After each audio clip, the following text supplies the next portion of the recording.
এখন পর্যন্ত যে পরিস্থিতিতে আমরা রয়েছি সেখানে এই ট্রান্সশিপমেন্ট সুবিধা বাতিলের কারণে আসলে আমরা কী ধরনের অসুবিধায় পড়তে চলেছি এবং পাল্টা বাংলাদেশের কিছু করণীয় আছে কিনা? বিষয়টা অতটুকু নয় যতটুকু আমরা প্রেসে দেখতে পাচ্ছি।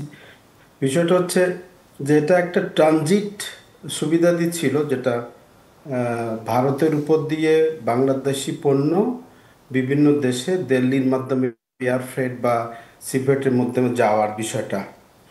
এখন ওরা ট্রানজিট বাই রোড বা ট্রানজিট বর্ডার দিয়ে যে গুলো যেত, ওই অ্যাকর্ডিং টু যেটা আমি দেখেছি ওদের সার্কুলার, যে ওরা বলেছে ট্রানজিট ফ্যাসিলিটিটা বন্ধ করেছে। তার মধ্যে আমি জেনেছি যে দিল্লি এয়ারপোর্ট ক্রাউডেড, এটা একটা বিষয়। আর ট্রান্সশিপমেন্টের ব্যাপারে কোনো বাধা নিষেধের কথা আমি পড়িনি।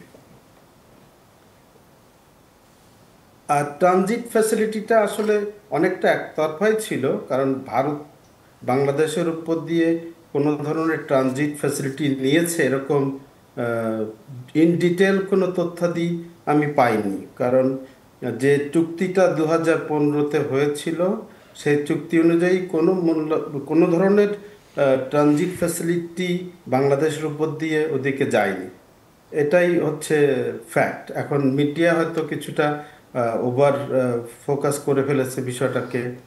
আমার মনে হয় এটাই একটা মেন ইস্যু আমাদেরকে অ্যাড্রেস করা দরকার।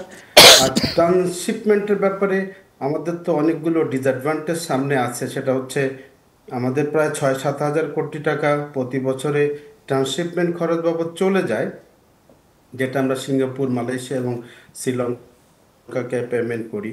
তো এই তুলনায় ভারতীয় পোর্ট থেকে যদি আমরা ট্রান্সশিপমেন্ট ফ্যাসিলিটিটা নেই, তাহলে হয়তো আমাদের খরচ অনেক কমে যাবে।